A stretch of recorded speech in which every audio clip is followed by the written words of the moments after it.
Hello, folks. Thanks for joining us for another episode of the Philosophy Salon. For today's episode, we're going to be continuing a topic which we previously were discussing, the meaning of Christmas, and we're going to talk about another significant topic of philosophical relevance, which pertains to the Christmas Carol, which we were discussing in our last episode. And if you recall from our last episode, we discussed how Scrooge's epistemological orientation to the world changes from a narrow-minded empiricism, in which his system of thought recognizes only one way of knowing, to a open-minded pluralism in which his system of thought recognizes more than one way of knowing. And in the second part of this episode on the meaning of Christmas, we're going to be focusing on our discussion on not epistemological issues, but on socioeconomic issues. And we're going to be talking about a shift in Scrooge's socioeconomic philosophy. So in addition to the changes in Scrooge's epistemological orientation of the world, there's also changes within Scrooge's socioeconomic orientation that reflect important personality transformations within him. And my argument that I want to explore is that Scrooge's laissez-faire socioeconomic philosophy implicitly and explicitly changes throughout the progression of the Christmas Carol, and that these changes can be accounted for by certain transformations in his personality, by a decrease in introversion and by an increase in extroversion, and also by a decrease in disagreeableness and by an increase in agreeableness. So such changes and transformations, moreover, have important bearings on the meaning of Christmas that I would like to examine later on in our discussion. So to begin with, I want to ask the question, what is the character of Scrooge's socioeconomic philosophical worldview, and what bearing does it have on the meaning of Christmas? In the Christmas Carol, Scrooge is portrayed as a monster produced by a particularly pernicious socioeconomic philosophy that was contemporary in the Victorian period.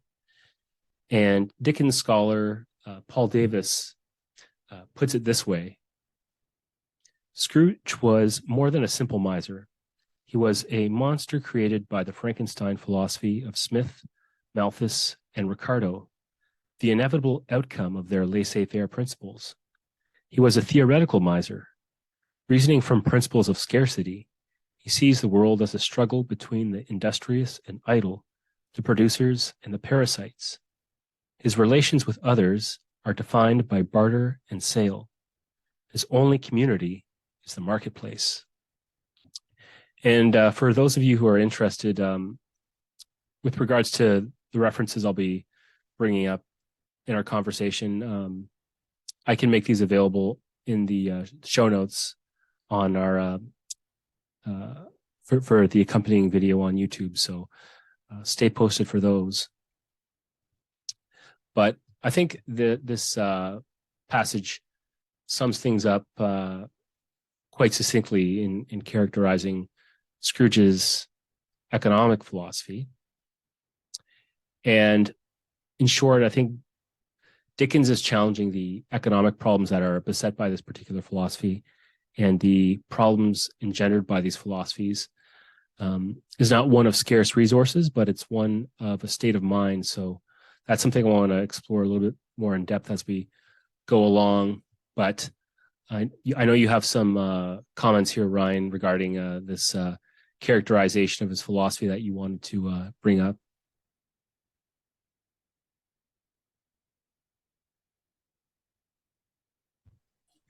Yeah, I mean, I think sort of what Davis is describing here can kind of be linked to Nietzsche's description of like a master morality. um, and it can be exemplified in the siege of Melos or Milos. So it was an island, a Crete island, and it was associated with Sparta at the time, and the Athenians rolled in, and um, the response to the Milos when they were trying to essentially negotiate with them and reason with them was, the strong do what they can and the weak suffer what they must. So it seems like this sort of socioeconomic attitude here that Scrooge has is somewhat linked to that mass morality that might makes right, and in some sense can Mm-hmm. almost be seen as anti-Christian in a way, Mm-hmm. right? It seems to be at odds with sort of Christian ethics. Mm-hmm. So I can see like maybe Dickens trying to point that out a little bit and reminding sort of the Christian spirit within Christmas. Right. Yeah, no, I think Scrooge uh, is a perfect exemplar of master morality in the way you've characterized it. And I know that his uh, laissez-faire ethic is in sort of stark contrast to, the Christian ethic that Dickens subscribed to, which emphasized, benevolence towards, one's fellow human beings, and which emphasized self-sacrifice and sympathy towards other people, and um, you know valuing the community, and uh, fulfilling your moral obligations to the community. um, it seems like a laissez-faire ethic is in some sense diametrically opposed to that, insofar as it emphasizes the importance of the individual over the community. um, so I think that that's a excellent observation you make there, and comparison as well. I hadn't thought about the Nietzsche connection there, but I can see it now. It it's interesting what you said there about emphasizing the individual over the community. I think there's a bit of a dichotomy or a contradiction within the ideology. I just kind of want to footnote that for now, because I'll probably bring it up later when we get to sort of the Malthusian uh, sort of perspective on food supply. So I just want to sort of flag that for now. Yeah, yeah. No, thanks for flagging that. That's definitely something we can come back to, and so just hold that thought for now. But to continue characterizing this socioeconomic philosophy, um, Davis, if you recall, he refers to this philosophy as a Frankenstein philosophy, and insofar as it brings together all these different economic philosophies of the time, and this economic philosophy um, is what I called a particularly pernicious manifestation of laissez-faire capitalism. So, what exactly is laissez-faire capitalism? Well, laissez-faire capitalism is partly an economic system, one in which groups of individuals are free to make transactions without economic interventions like subsidies that might be imposed by special interest groups. So interventions like, welfare or graduated income tax or minimum wage laws or income ceilings for the wealthy and so on. And laissez-faire capitalism is also partly a system of thought based on the following principle.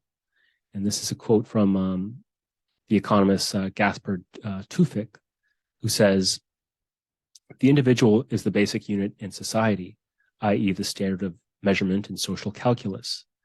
The individual has a natural right to freedom, and the physical order of nature is a harmonious and self-regulating system. And the preeminent English economist Adam Smith was an early advocate of laissez-faire principles, and claiming that governments had better stay out of economic affairs and leave individuals alone. So in other words, leave the poor poor and the rich rich, I suppose, if you want to interpret it that way. So as a system of thought, moreover, laissez-faire capitalism holds that markets ought to be naturally competitive. So this could, on a individual and behavioral level, lend itself to economists becoming more competitive rather than cooperative. And we'll get a little bit more into this as the discussion unfolds with respect to competitiveness and disagreeableness, but I'll just footnote that for a future point in our conversation for now. So this competitiveness is perhaps manifested in the unreformed Scrooge, and so, like I said, we'll delve a bit more deeper into that a bit later on, insofar as this competitiveness is, in some sense, illustrates his disagreeable nature. So that's laissez-faire capitalism. It's some of its central principles. So I'd like to now transition into discussing how Scrooge himself advocates and embodies a laissez-faire socioeconomic philosophy. And there are a multitude of instances throughout the story that exemplify Scrooge's laissez-faire philosophy, either explicitly or implicitly. Repeatedly, Scrooge asserts the central tenets of laissez-faire philosophy, claiming that he wishes to be left alone. We also see glimpses of how Scrooge's adherence to this philosophy may have developed when the Ghost of Christmas Past shows Scrooge as a schoolboy who is, quote, left alone by his neglectful father and is left to celebrate Christmas alone. The Ghost of Christmas Past, moreover, later on in that stave, conjures a scene of the husband of Scrooge's ex-fiancée, who paints an emblematic picture of seeing Scrooge working alone in his office. So he seems to embody, on a behavioral level, the principles of laissez-faire socioeconomic philosophy. Now, another way Scrooge exemplifies a laissez-faire philosophy is his advocacy of Callous Malthusianism. So what exactly is Malthusianism? Well, Malthusianism is an economic philosophy expounded by Thomas Malthus in an essay on the principle of population, published in 1798, in which Malthus claimed that exponentially expanding population growth would outstrip a nation's agricultural growth, and thus its capacity to sustain the food supply. Malthus contended that food shortages would create a surplus population, the poor, who would die of starvation, and thus die in the Darwinian struggle for survival, and thus make the population more sustainable again. So I thought I'd just briefly point out at this juncture, this struggle for survival, at least according to my reading of the text, implies a sort of social Darwinism, which was I suppose you could say, a philosophy or an ideology in the Victorian period, which refers to the various theories and social practices that claim to apply to certain biological concepts, concepts of natural selection and survival of the fittest in particular. And these concepts of natural selection and survival of the fittest are applied to areas like sociology and economics and politics. And the basic sort of claim of social Darwinism is that the strong, the so-called stronger individuals see their wealth and power increase, while weaker individuals see their wealth and power decrease. And so this suggests that various sort of conceptions of what defines those who are strong and what defines those who are weak, and those who are strong are often kind of characterized as I suppose, maybe be more affluent, or and the weak maybe perhaps being poorer. That's just one way of characterizing it. But social Darwinism often sort of thinking about this often dovetails with laissez-faire capitalism, or it also often dovetails with the struggle between national and racial groups. And one might consider how this might entail that social Darwinism kind of is supportive of movements like eugenics and ideologies like racism, or imperialism, or fascism. And so anyways, that was kind of a bit of a long-winded caveat there, but I thought it was worth offering a bit of a more detailed sketch of social Darwinism in order to kind of better characterize Malthusianism. And I know, Ryan, you had a comment you wanted to bring up here with regards to social Darwinism and Malthusianism.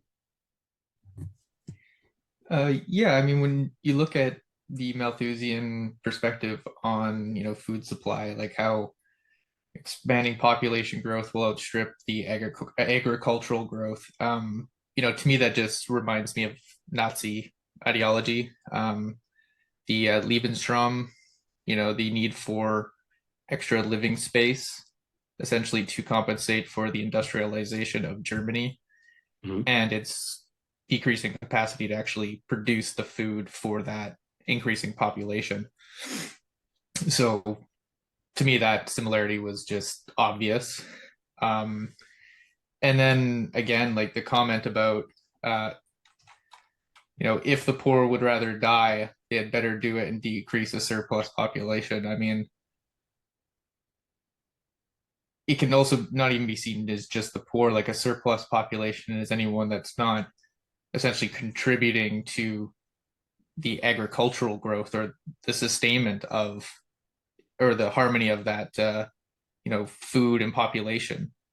So for the Nazis, that was Jewish people, right? Because they were seen as the bankers, the people that would simply lend money and gain off interest, right? So they were seen as surplus in that sense. So again, what you said, it really seems to be veering towards a bit of a fascist or even Nazi ideology here. And it's not at all like on the first read when I read this in high school, and even second, third read with you, I didn't even make this connection, and I always kind of thought of it as a direct sort of criticism of capitalism. And I mean, it does predate sort of the horrors of fascist and Nazi ideology, but it, in a way, I feel like it's almost predicting it, kind of warning against the consequences of unfettered capitalism, and even in a sense like unfettered democracy, like pure democracy, like what can happen when mob rules. Right. No, I think that's an excellent observation. Again, I think there definitely seems to be a link between Malthusianism and social Darwinism, and fascist ideologies like Nazism, and perhaps Dickens, in writing the Carol, and being critical of this economic philosophy, is in some sense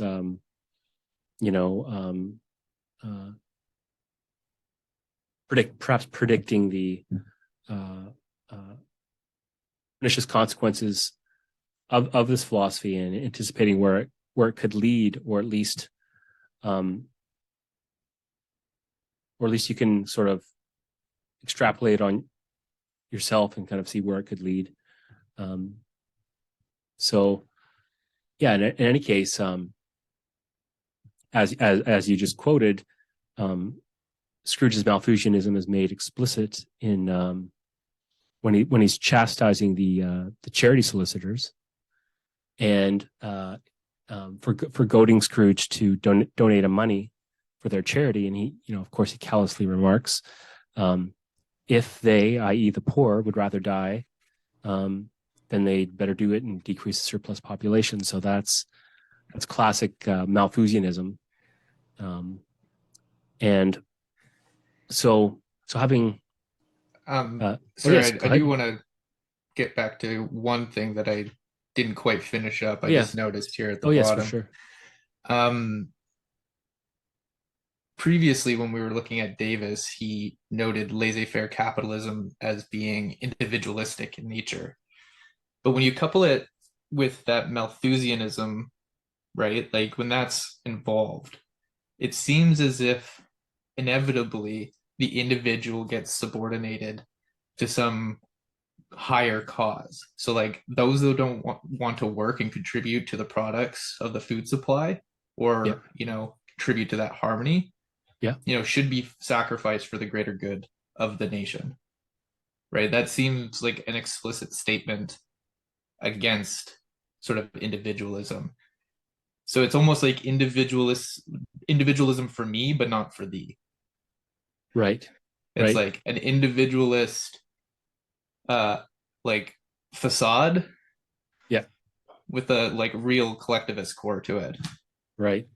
Well, that's an interesting way of conceptualizing it. I hadn't thought of it that way myself, but it definitely seems like there is that implication that follows from that individualist philosophy that could also be pernicious.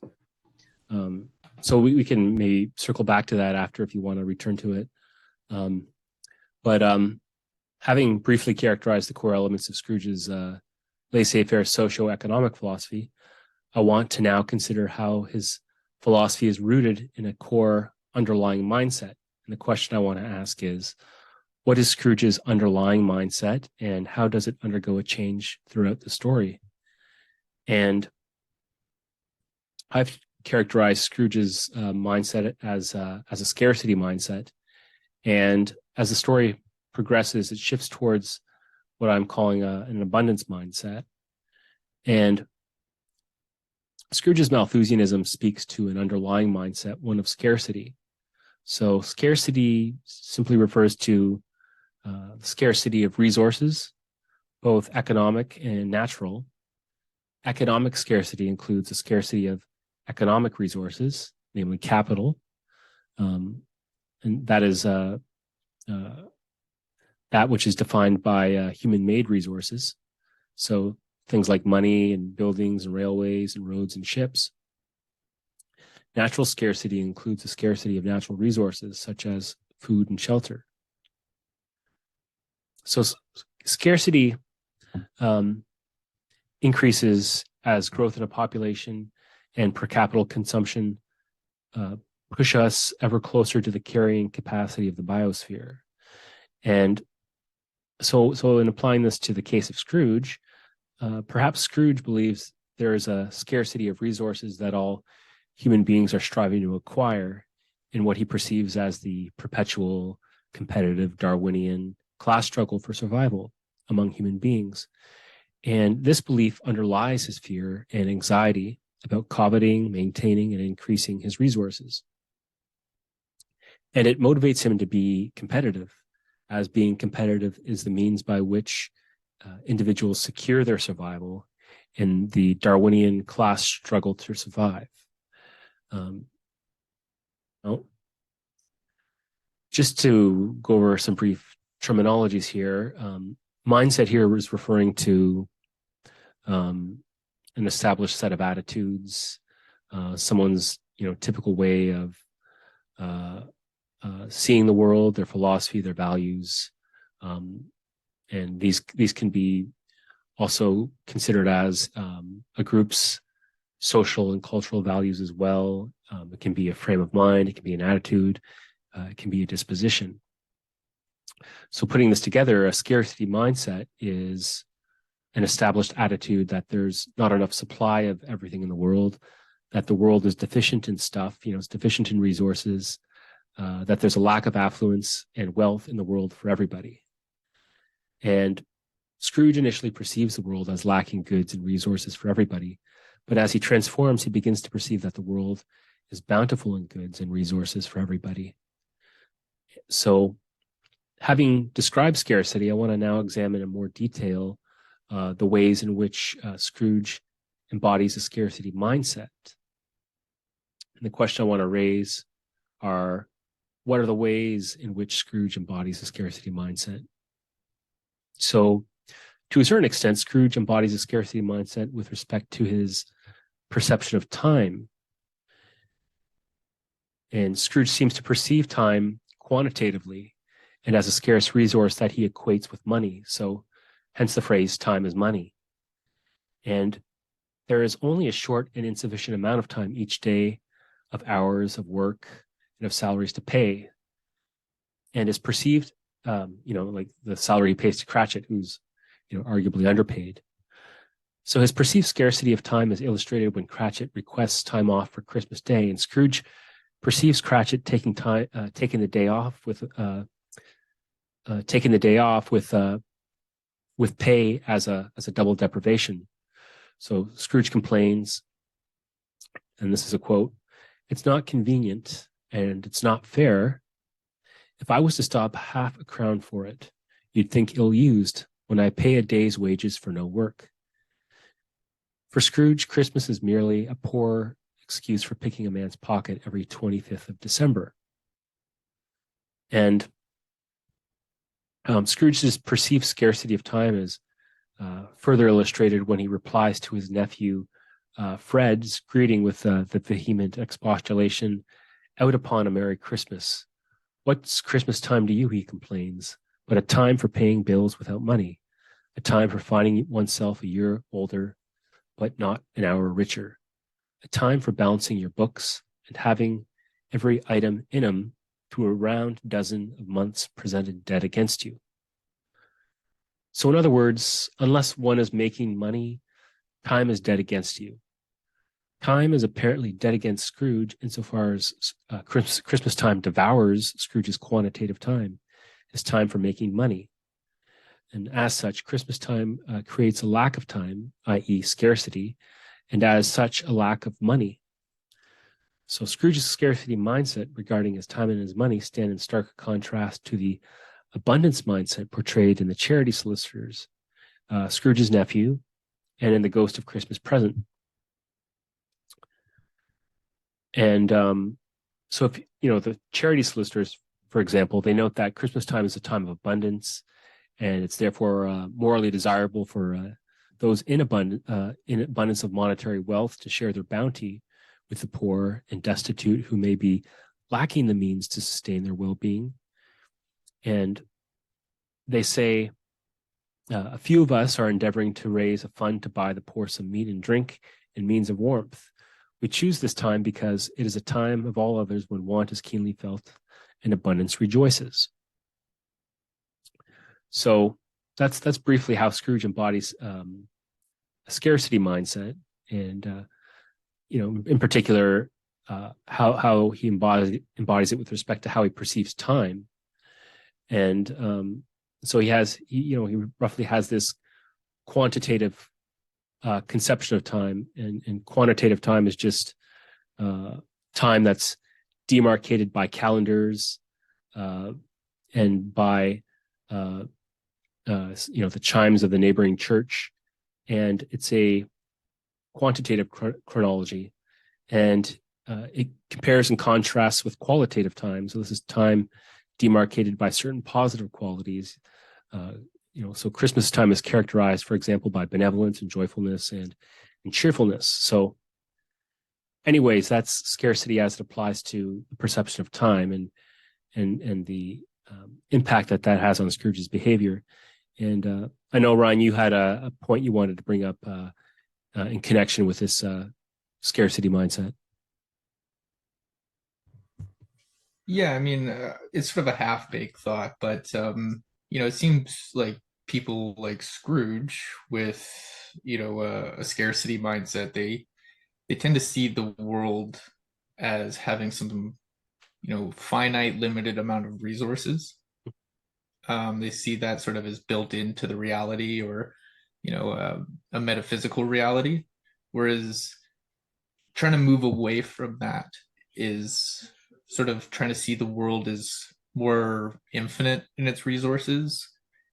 That those are, far ends of the spectrum. I think you can be somewhere in between, right? You have a finite level of resources, but you can make the most of it, right? You could reuse things. And yeah, I just think it's interesting, looking at the different sort of metaphysical stances that they might imply, you know? Right. And perhaps they could be associated with the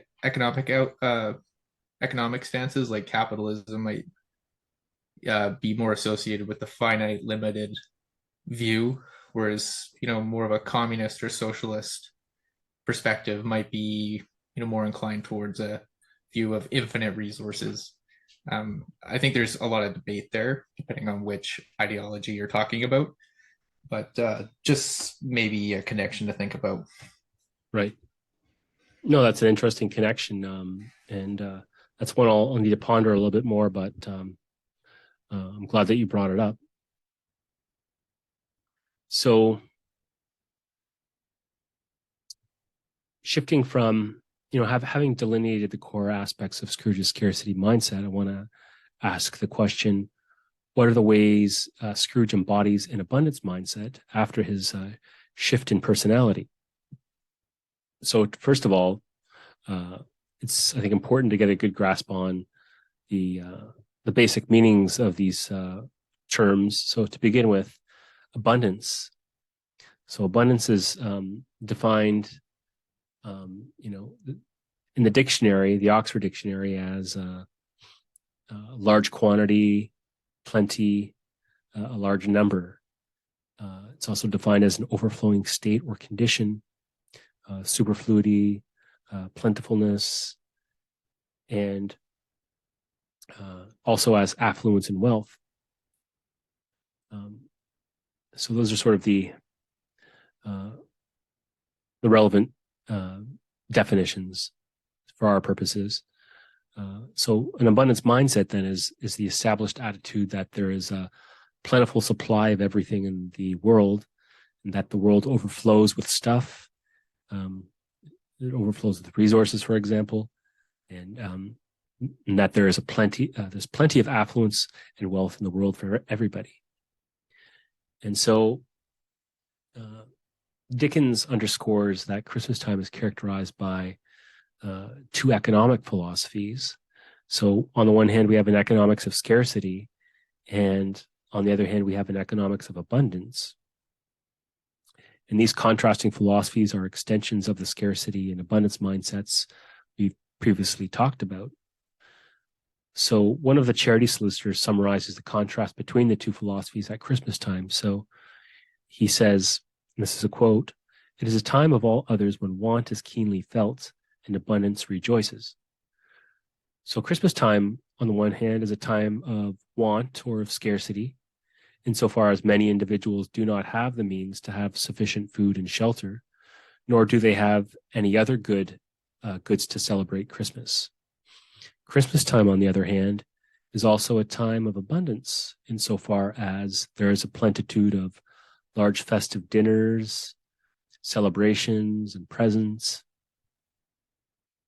So where the economics of abundance prevails, abundance rejoices, and the result is an inexhaustible bounty of food, of loaves and fishes and turkeys in the grocery shops that we see portrayed in the story. And I know, Ryan, you had a point you'd like to discuss with respect to this. It wasn't so much a point as just an observation. Like, I just find it really interesting that image of sort of bountiful grocery stores and different retailers or what have you. Like, that's still an image that comes to mind when I think about Christmas and the holidays, is how much stuff there is. And not only that, the displays they have that just sort of make everything seem more full and abundant on top of it. And getting you to buy more stuff, like not just, one iPad, two iPads, buy one, Right. get one half off. Right. So Yeah. it's even today, like with, you know, over a century of separation, it's still relatable. Yeah. I know emphasis on producing stuff, and for the sake of you know making capital and um, you know uh, I think that that makes the story all the more resonant with today's readership. Um, Hmm. I think this kind of dovetails a bit into something else I was thinking about. Think about when you're, in a mall or somewhere during the holidays, like how you feel when you're around all that stuff. Like you do feel good, right? Like you get this like good feeling, like there's stuff that's, on sale, like things that you might want. And, it gives a good feeling when shelves are full and everything seems full. Um, with that said, you know, in contrast from that abundance mentality, like that instills like an abundance mindset. Like if you're in the presence of, a store with all this stuff and all these sales, you know, on the other hand, the scarcity mindset or, experience like today, we go to the grocery stores for the last 2 or 3 years and shelves are empty. Uh, Things are out of stock. Um, there's purchase limits on, certain foods or household items. mhm. What do you think this does to people? Like, do you think it has an impact on like a population? And, you know, I, I think it does. And I can see how already with the hostilities that we have, like, domestically and internationally, like how that can really add fuel to the fire. And I think it has, like, it's really contributed to sort of the social and political tribalism that we see, online or, with it, even within the halls of parliament or the Senate or, depending on where you live. Mhm. So yeah, it got me really thinking about like current state of affairs and like how it makes me feel when, I go to buy, some kind of cheese or even some kind of juice, like apple juice, I'm always Mhm. grabbing like one of the last ones on the shelf. Mhm. Um, yeah, like, and how that impacts my mindset and how I treat others and interact with others. Right. I feel like I see them more of like competition, like, I gotta get there first to get, that kind of chip or something, it Mhm. creates a bit of a hostility and, between one another. Mhm. No, that's an interesting point you bring up, and I think one that's very relevant to the discussion. It seems like when we are when we inhabit, uh, an environment where there is, uh, a profusion of stuff, of resources, uh, we're naturally disposed to be better off, to be happier, to feel better, in recognizing that there are plenty of goods for everybody. But when we occupy the opposite environment where, there's a um, deprivation of these goods, that induces a sense of uh, not having enough, and there not being enough for everybody, and consequently, people might become unhappy and um, might even experience anxiety or depression uh, as a result. So I think it's interesting to note how um, the state of the world, whether there is an abundance or a scarcity, how that impacts our well-being and how that impacts our mental health and health more generally. So in any case, that kind of anticipates where this conversation is going. But to continue where I left off, the economics of abundance is portrayed in many of the iconic scenes in the story. So this is clearly seen in the scene portraying the spirit of Christmas present, surrounded by a cornucopia of turkeys, and geese, and game, and poultry, and great joints of meat, and sucking pigs, and long wreaths of sausages, and mince pies, and plum puddings, and barrels of oysters, and red hot chestnuts, and cherry cheeked apples, and juicy oranges, and luscious pears, and immense 12 cakes, and seething bowls of punch. In abundance indeed. Another portrayal of the economics of abundance is the Cratchit's Christmas dinner, in which the narrator notes that everyone had enough, and the youngest Cratchits in particular were steeped in sage and onion to the eyebrows. So these scenes of abundance, especially the Cratchit dinner scene, are central to Dickens' argument that Christmas time is one of fecundity and fertility, not one of famine and infertility that characterize the Malthusian mindset of scarcity. Thus, Christmas is a time at its most ideal that embraces the economics of abundance, manifesting as a fruitfulness and a bountifulness in the marketplace. So Scrooge coming to embrace an economics of abundance dovetails with a shift in how he conceptualizes wealth and health, and vice versa. So I'd like to get into discussing that a little bit more. And Ryan, you want to chime in with the thought you had? I'm sorry, I just really want to clip that part of you just listing foods and just put that's got to go on our YouTube channel. I couldn't stop laughing. Well, the Christmas Carol really is a story that was meant to be told orally. Like Dickens himself was like a stand-up comic. He would go to halls to tell the Christmas recite the Christmas Carol aloud, and the way it's written, it's very much a written in a manner that's meant to be spoken aloud. And so the effect is, I think, better achieved when it is spoken out loud, like I just did. But in any case, duly noted. That should go on our highlight reel for the podcast. It's the title's just going to be, or the caption, like on our Facebook page, will just read join our new podcast where we name random like foods for for an entire episode. Yeah, that's a good way to hook them in. Check out our highlights. So where were we? I apologize, I completely derailed that.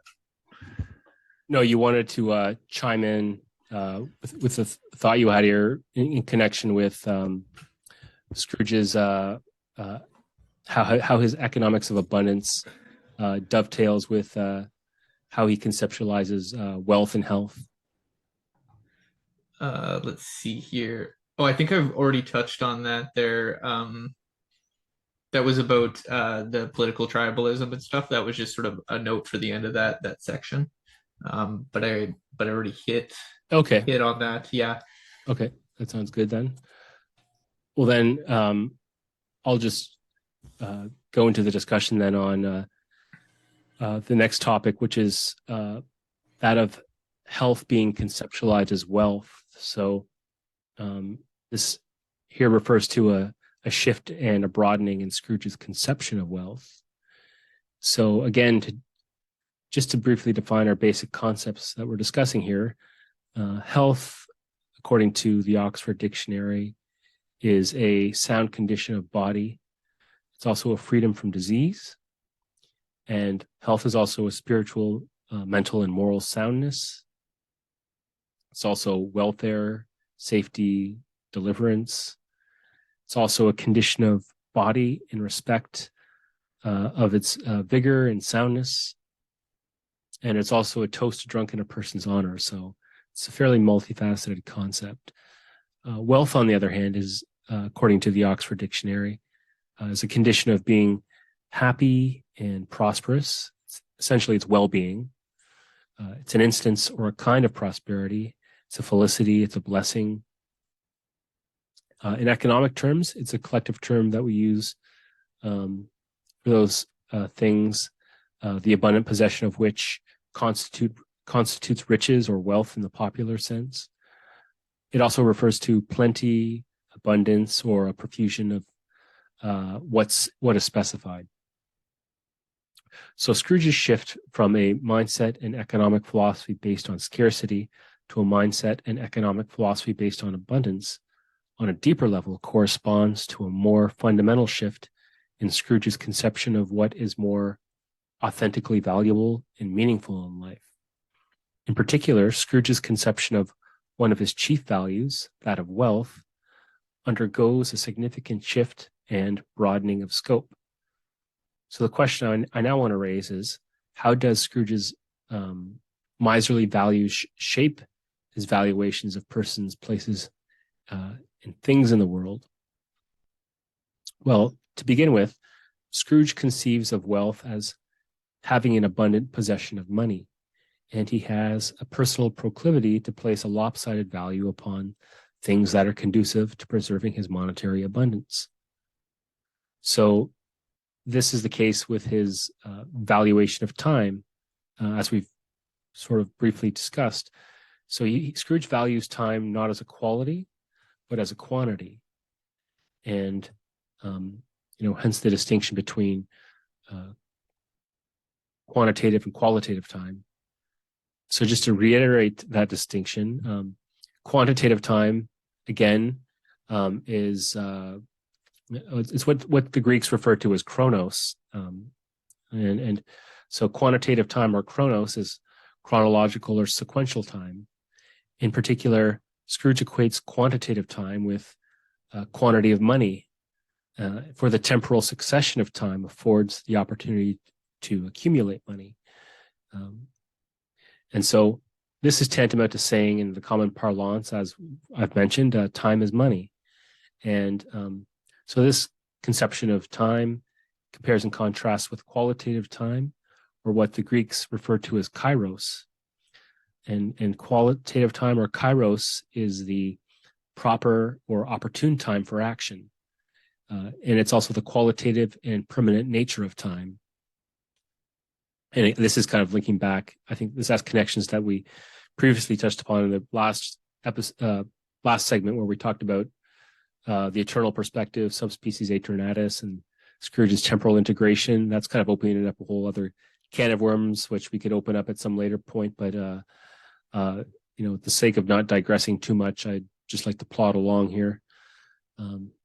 So anyway, Scrooge's miserly values also impact his valuation of money. So Scrooge values money as a commodity that can be saved or accumulated, rather than as a commodity that can be spent. And this accords with the capitalist ideal of, this accords with the ideal of capitalist natural economy, at least according to the Victorian economists. And this ideal is that saving and also producing as well is more valuable than spending and distributing. And on a behavioral level, Scrooge's tendency towards his conservation of money translates as a tendency towards the conservation of himself, or as a lack of spending of himself. So in other words, it manifests itself as stinginess towards others. Can I just pause? I really have to use the washroom. Oh, sure. Yeah. Take a pause for the cause. I just want to get clear the quantitative time and the qualitative time. Sure. So quantitative time is just basically an attitude that, more time is better, essentially. Yeah. Time is valued for the amount of time, for the numerical quantity of time. And, that equates with, say, for example, making more money, according to like, I guess the capitalist wage system, money is made according to the amount of hours that one puts in, hence getting paid by the hour and so on, right? Okay, and then the qualitative time, if I'm not mistaken, would be, you know, uh, part of the nature of time, or the main nature of time or money, or the value of time or money would be, you know, how well was the time spent, or how well was the money spent, or in what way was the money made, right? Like, Right. you know, you making $1,000 doing something, you know, that you created or for yourself, that might be, qualitatively better than, earning $1,000, working at somebody else's company, at a box Right. store or something.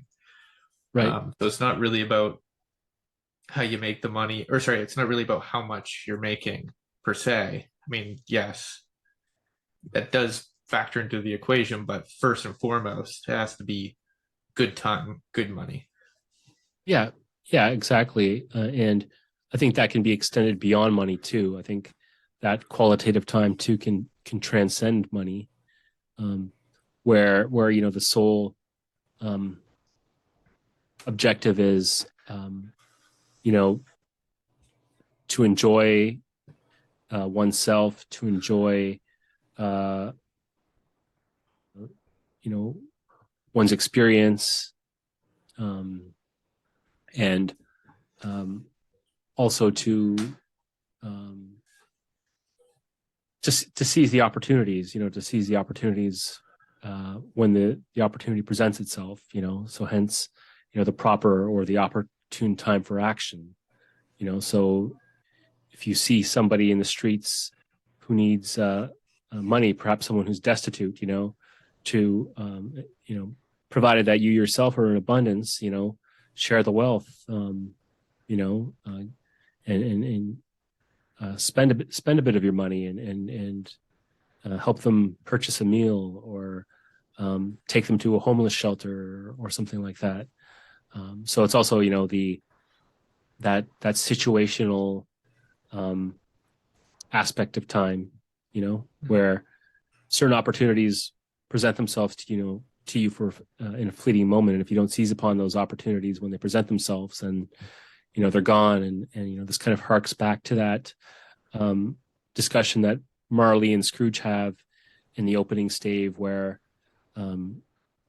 Marley uh, uh, talks about how all of these deceased spirits now are striving to help those in need, but they can no longer do anything because they are, you know, um, they're just ghosts now, and they don't have they can't exercise their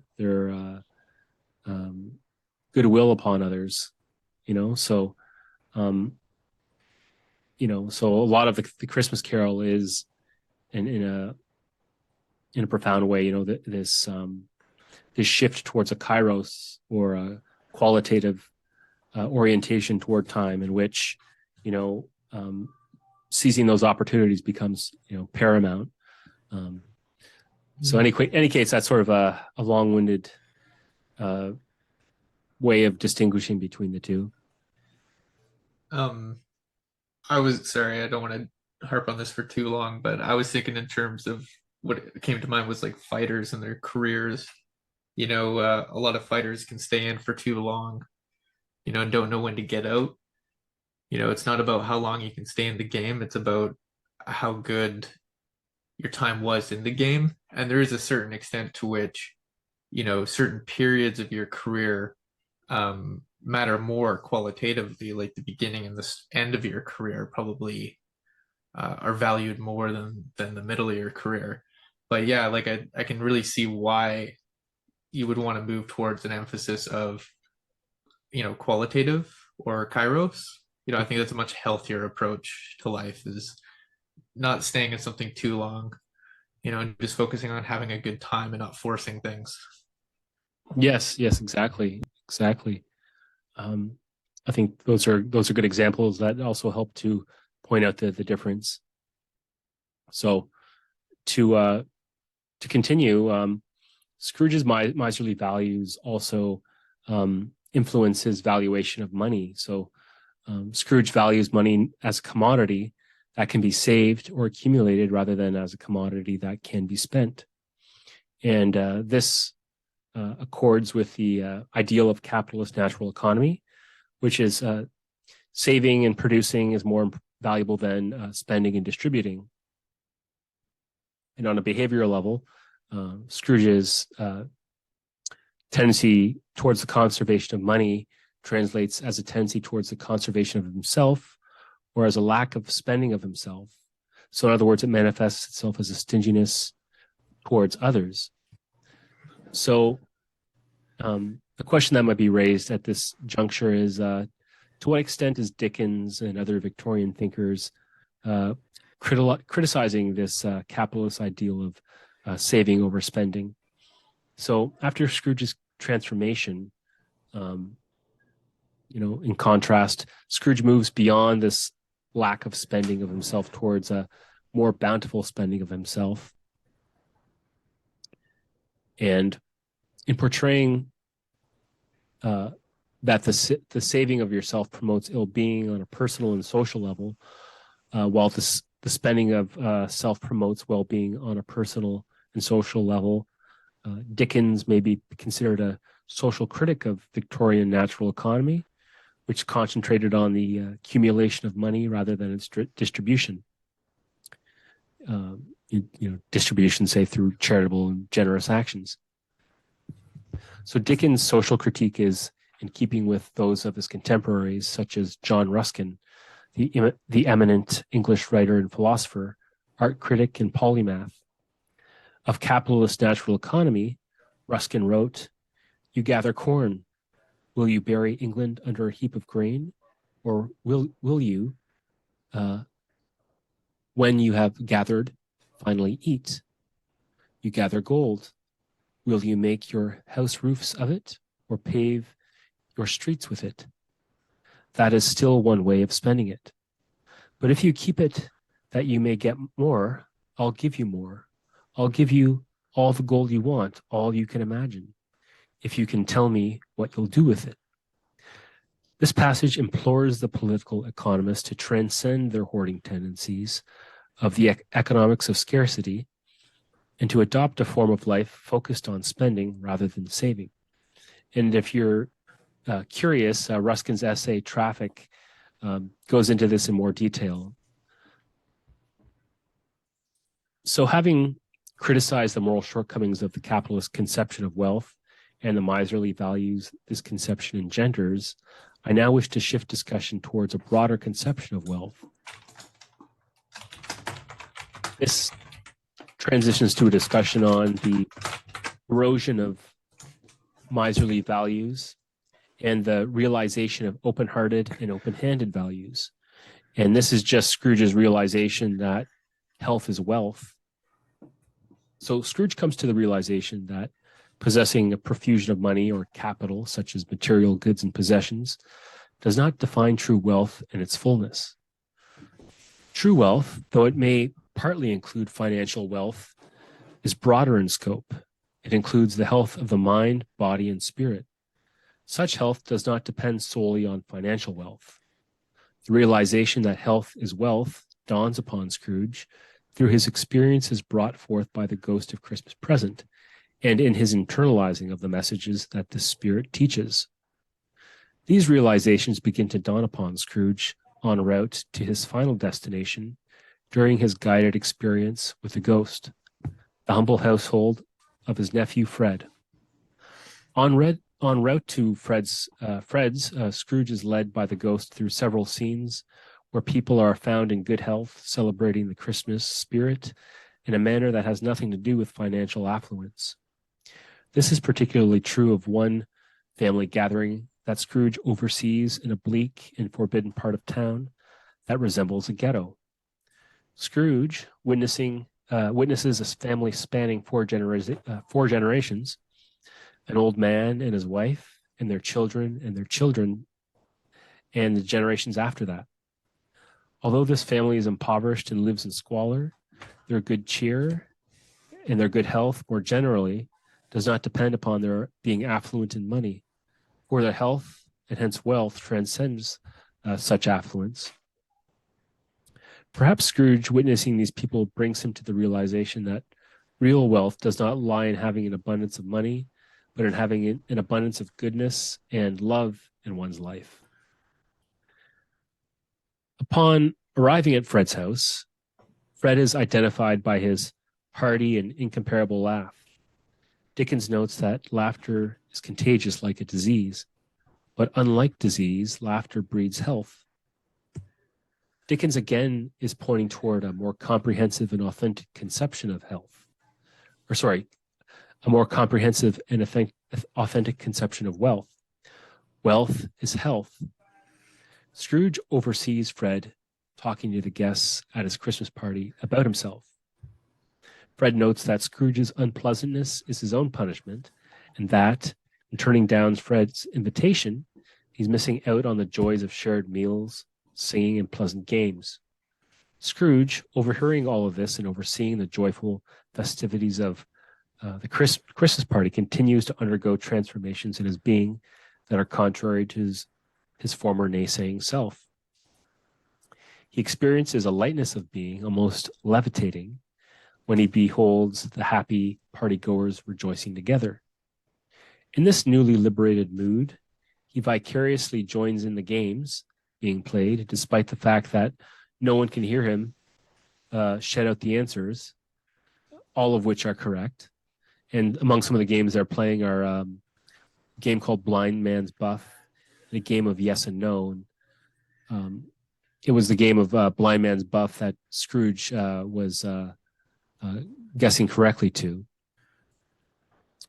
Vicariously experiencing the joys of these Christmas festivities thus brings forth a positive change in Scrooge's personality, characterized by a lightheartedness and playfulness, qualities that stand in stark contrast to his former hard-hearted and dull self.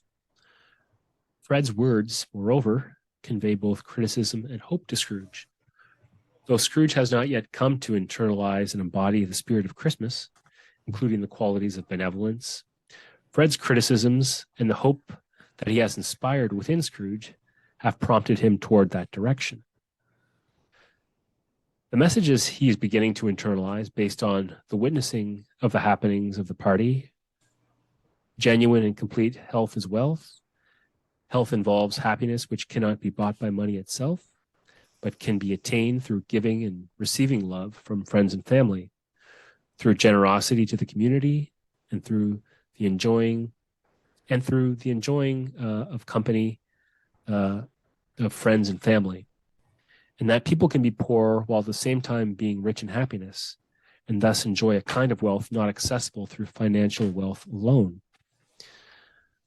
And I mean, the opposite is also the case. You know, conversely, people can be rich in money but destitute of happiness, like Scrooge. And this is confirmed by Fred on several occasions. So when Scrooge questions how Fred can be happy without wealth, Fred questions how Scrooge can be unhappy with his wealth. The implication here is that one can be happy without wealth and unhappy with wealth. Perhaps Scrooge's error is that he conflates financial wealth with health and well-being. Fred is clear to point out this error in Scrooge's thinking by noting the distinction that what is good and what is he points out this error in Scrooge's thinking by noting the distinction between what is good and what is profitable. So he says to Scrooge, "There are many things from which I have derived good, by which I have not profited." And on another occasion, Fred relates that Scrooge's wealth is of no use to him. He don't do any good with it. He don't make himself comfortable with it. He hasn't the satisfaction of thinking, ha ha ha, that he's ever going to benefit us with it.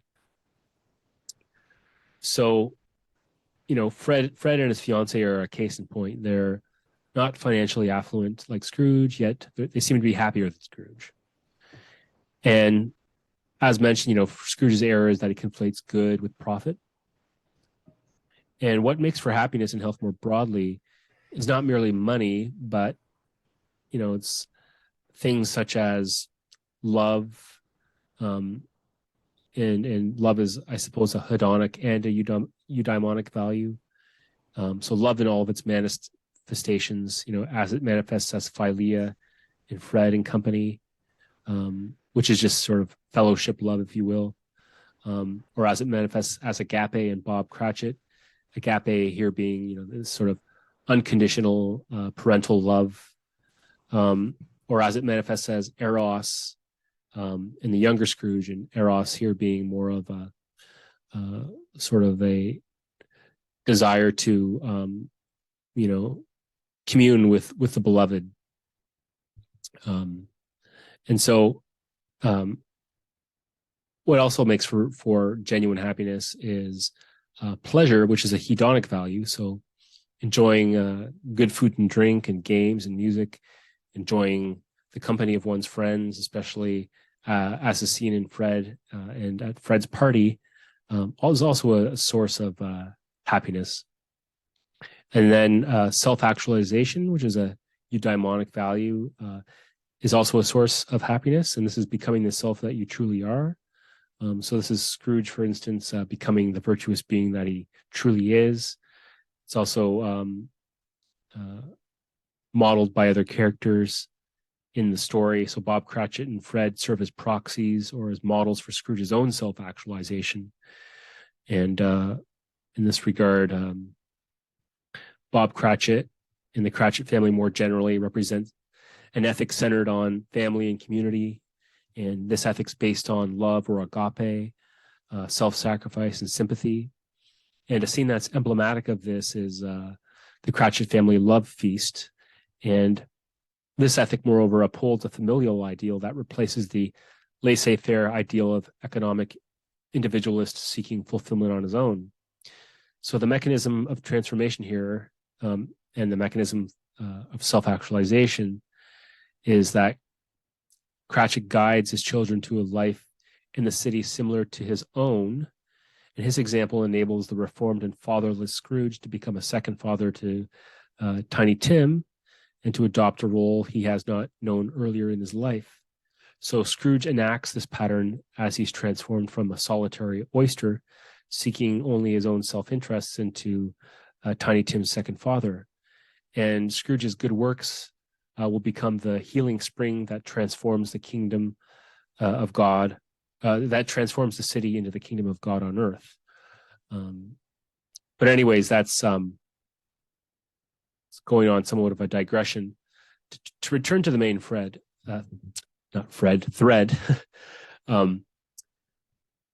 more broadly, Dickens seems to be suggesting that the source of happiness is having a sense of life's larger meaning, a meaning that often seems obscured by the daily preoccupations of getting and spending, but is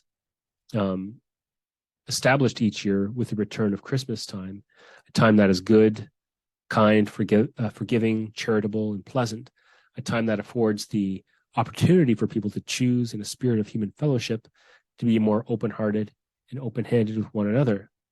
And, this is clearly exemplified in Fred. And in fact, this is sort of, in some sense, an endorsement of Fred's speech about the meaning of Christmas. So it's in the grasping of life's larger meanings, in the broadest sense, that well-being is to be found. So to summarize the discussion thus far, we've examined some of the central features of Scrooge's social economic orientation and its moral shortcomings. And we've contrasted this with Scrooge's changed social and economic orientation, and indeed ethical orientation, because the social economic orientation in some sense has ethical implications. And we've also discussed how Scrooge's changed orientation is ethically superior to his previous economic orientation. So we haven't yet quite delved into the transformations of Scrooge's personality that correlate with these changes in his social and economic and ethical philosophy. So that's a topic for discussion that I would like to delve into next in the discussion. But we've reached the limit of our time, so I'm going to leave the discussion where it is. And I guess this is a good time for any final questions or queries or comments. Anything on your chest you want to talk about, Ryan, before we close? Yeah, my head's actually been spinning with this last section. Okay. I've been trying to like hold on to the idea because it's been developing as you've been talking here. So starting at the criticisms of his initial ideas here, his attitude and his belief in sort of the metaphysical reality of scarcity is what leads him to hoard, right? So what leads these kinds of people to hoard. And if we look at, what went down, with COVID, we see what happens when people start panicking and hoarding things. What does it result in? Scarcity. So in a way, their philosophy and their metaphysical beliefs actually manifest the reality post, like afterwards, right? So it, in a way, is a self-fulfilling prophecy, in that sense. And I think the solution that's being offered, in a way, gets at sort of this paradoxical relationship between sort of being selfish and being altruistic. So if you're someone who realizes or that is afraid of scarcity, if you're enlightened enough, you'll realize that adopting that sort of hoarding mentality is not the way forward because it just results in more scarcity, more competition, right? It increases the stakes essentially. So I think the solution that's being offered here is that if you're really concerned about scarcity and like well-being of yourself, you should be more altruistic and more giving and more sharing, and less concerned about not having and going and not being concerned about going without, right?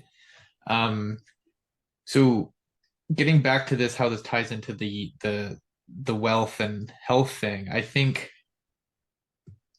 recognizing recognizing your fear for scarcity, I think if you adopt sort of the ideology or the mentality that Dickens is promoting, I think it brings him more in sort of cohesion with himself morally, right? Because if you're concerned with scarcity and the ideology you adopt is something that contributes to more scarcity, you're somewhat out of sync with yourself in a moral sense, right? So I think what is being offered here is a way to recognize, the potential or recognize scarcity, but still deal with it in a way that isn't kind of shooting yourself in the foot or contributing to the problem. No, these are all valid points you bring up. And yes, of course, it would seem that one's economic philosophy and ethical philosophy, in some sense, could be self-fulfilling insofar as, if it has the metaphysical assumption built into it that the world is a place of scarce resources, then your conviction and belief in that metaphysical assumption will manifest itself into a reality. Whereas if you hold the opposite, the world being a place of abundance as a metaphysical assumption, that belief will also manifest abundance into your life in some sense, it would seem. And I suppose, too, that a lot of this harks back to sort of a metaphysical discussion about free will and human agency, insofar as, we in some sense are responsible for fabricating the world we inhabit, on a personal level and on a collective level. And I think Dickens was himself perhaps an advocate of this view, and you see it kind of implied through various parts of the Christmas Carol. For instance, when Scrooge confronts Marley, Marley says, "I forged these chains of my own, free will," essentially, right? And so it would seem that the precondition for change in some sense is, the metaphysical existence of free will. and that, in some sense, whether we inhabit a world of scarcity or abundance is in some sense the outcome of man's own free will to fashion that world, at least according to this interpretation and this reading of Dickens. Yeah, just to nail home too where this connects with the health aspect. That shift towards a more abundance mentality, and the resulting consequence of how you treat people. I think again it's a sign or a movement towards health, towards moral consistency. I think that's sort of what I think Dickens might be trying to convey here is like, I think acting less out of fear, and more out of love. And, I think in that way, he sort of embodies sort of the Christian or the Christ mentality. That sort of advocating a Christian charity or attitude towards charity, not a socialism, but that sort of charity charity work that you see with traditional Christian churches. Yeah, no, I think that aligns with Dickens' ethical ideal to be charitable, to be benevolent, to be a community member, a contributing community member over being stingy and being sort of a self-serving individualist. And that's something I want to footnote for discussion and to delve more deeply into, perhaps in the final part of this episode, where I want to delve more deeply into the factors that contribute to Scrooge's ethical transformation, and want to examine maybe the ethical meanings and the ethical significance of the carol more generally. So we can definitely come back to that and talk a little more detail about the ethical philosophies being criticized and being advocated for in the Christmas Carol. But unless you have any last words, perhaps this is a good opportunity just to conclude our discussion and to sign off. So stay tuned for the continuation of our discussion on the personality factors that are involved in Scrooge's transformation and which are linked to his changes in his economic and ethical philosophy. So stay tuned for that. And bye-bye for now, folks.